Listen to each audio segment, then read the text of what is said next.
I did research at Gettysburg College. We have a research program called XSIG, and it's a cross-disciplinary research program. So there's like biophysics and chemistry. So everything y'all been talking about, I've been hearing at our lunches, and it just blows my mind because it's just crazy. But I did something really simple. Uh, I and my team here, we wrote a manual for the telescope that's hidden in that dome that nobody at my school knows about. Um, the purpose for this project was to uh, get the astronomy students ready that are coming in for next semester and the spring semester of this coming year.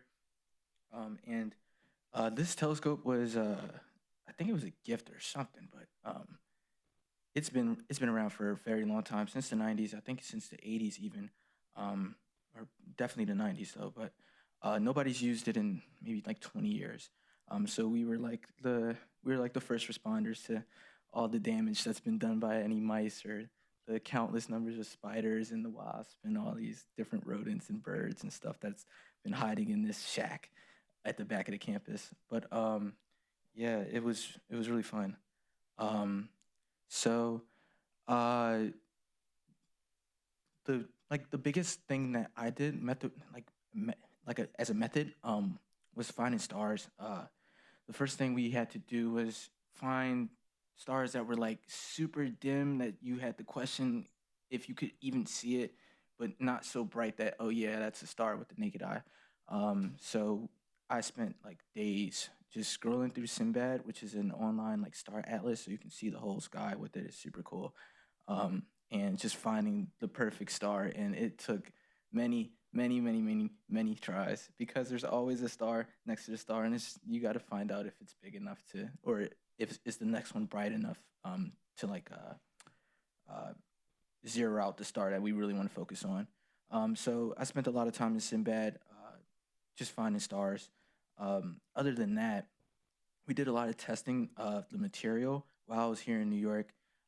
My other three, well, my two classmates and my professor, Dr. Malingo, um, took images without me and found out basically everything there was about the observatory while I was here.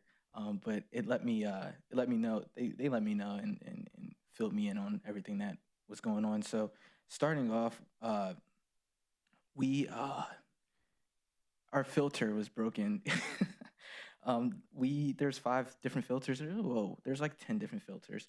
And the one filter that we worked on was the V filter, which is about the green light, like the green wavelength, and that had a smudge on it, and uh, we couldn't get the smudge off, and we couldn't take any pictures with the filter that we needed. Well, the coming students need to do research with. And not only that, but we didn't get any of the information out. When you take a picture, there's this thing called a header file that they were talking about with me, and we didn't get any header files at all. So we don't know what's in it, or just the information, where was this image taken, when was it taken, things like that. We couldn't extract while we were writing this manual. But we did do a bunch of like physical limits. So we turned the telescope around. Right here, you can't like swing it this or really this way either. And there's a counterweight here, just so this telescope can like stay erected. It's super cool. They spent a lot of money fixing this thing up, but yeah, it just blew my mind. I didn't know about it until my first day.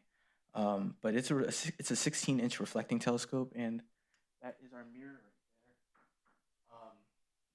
right there. We can't. I don't think we can cover. We don't cover that part. We cover this part here. But there was actually an incident where the dome didn't close, and it wasn't going to rain that night, but it was going to rain the next night. So we got a tarp to cover it up, and we used plastic bags for the meantime before we had got the tarp the next day. But that closed, so it just goes to show like there's a bunch of stuff that like we didn't really know about, and we kind of just kept on taking risks when making this thing and pushing forward, even if we didn't have the V filter or even if we didn't get the information from the files, like the job still had to get done, and there's students coming in that needed to use his telescope. So we kind of we put our foot down against Mother Nature or science nature.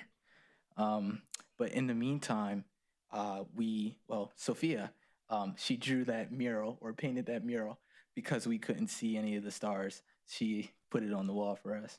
And that is the northern hemisphere, or at least what we can see during the time that we did the research. And that, this star here, that star is Polaris, which is the North Star right now. But in another 2,000 years, the students that work at Gettysburg College's Observatory will wonder why is that like the centerpiece, because these stars, the North Star, will move to another star that's somewhere in that mural. But this image down here is super cool because this is where we can see everything that the telescope sees. Um, One important part about what I was doing in Sinbad was finding a dim star, and we were testing for the full width half max for just a good, probably the whole time, just to because when you take pictures, we don't when we take pictures, we don't want the camera to be super humid, or at least like everything has to be temperature controlled. If the room is too cold, if the telescope room is too cold, just like how we have cardboard protecting the dome from any light entering from the warm room that we're sitting in. We don't want any temperature fluctuations or anything to be too hot or too cold, because then the camera could frost up and we don't get a good image.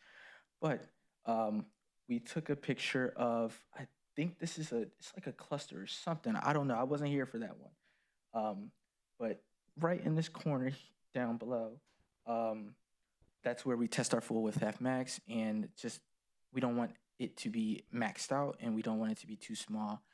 The value has to be kind of pretty high but not too low.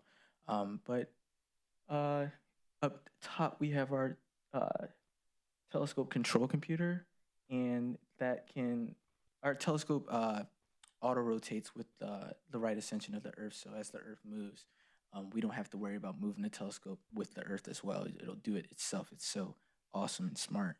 Um, but That's like our dome control computer and our telescope control computer. We can tell it where to aim and what to do. And uh, the bottom picture shows where we take the images at. Um, and uh, Yeah, I mean, I had a blast. I never did anything like this. It wasn't super graphy. It was more hands-on than everything. We did a lot of carpentry work. And that is the beautiful Professor Jacqueline Malingo. She is awesome, and she taught us everything we needed to know about everything that there is to know about this observatory. And if it wasn't for her, we wouldn't be like anywhere close to anything that we have done. So uh, right now, I actually caught up with her like maybe a week ago, and we got the header information. So our technicians take vacations, and the technician was on vacation for our whole time during the summer, and then he got sick, so he was on extra vacation, and we finally got those header information. We finally got the files to work. So everything, I think it's settled now. But I'm still super tied to the project. We always talk about it. But yeah, it was super fun hanging out and just doing everything, honestly. From the painting just to talking about stars and stuff, because growing up in Philly, I could never see a star. But the first night I was out in Gettysburg, I stared up and it looked like I was in a movie or something. It just stars were everywhere, and this was like the perfect project. But yeah, it was just so fun, and thank y'all.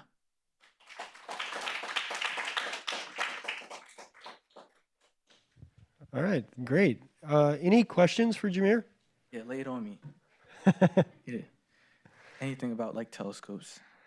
Any questions? Oh yeah, the people who got the wasp out, well, they didn't get the wasp out, but they tried to get the spiders out. They thought we looked through the glass in the telescope. We know we look through a computer nowadays. um, but yeah, that was super funny. A lot of people think we look through the glass, and we Zach, do you have a question? Awesome. Thanks, Jamir, for this talk. It's Yeah. really cool. So you talked about you're using Simbad to look for stars, and you talked about looking for the perfect star. Can you tell me a little bit more about like what was the or like what were you looking for? What were the Absolutely. criteria that? It was so our star is, I forget the measurement, but it's one, right?